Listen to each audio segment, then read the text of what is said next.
খুব করে আগলে রাখা দরজায় আমার আর নয়,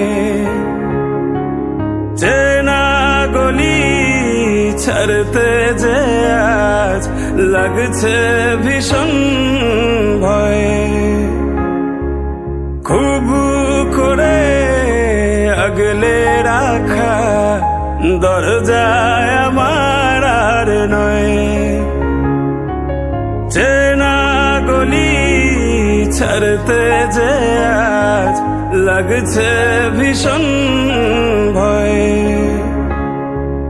কথা ছিল না হবে এমন, তবু কেন এমন যে হয়। হঠাৎ করে জানতে পেলাম এই শহর আমার আর নয়, এই শহর আমার আর নয়, এই শহর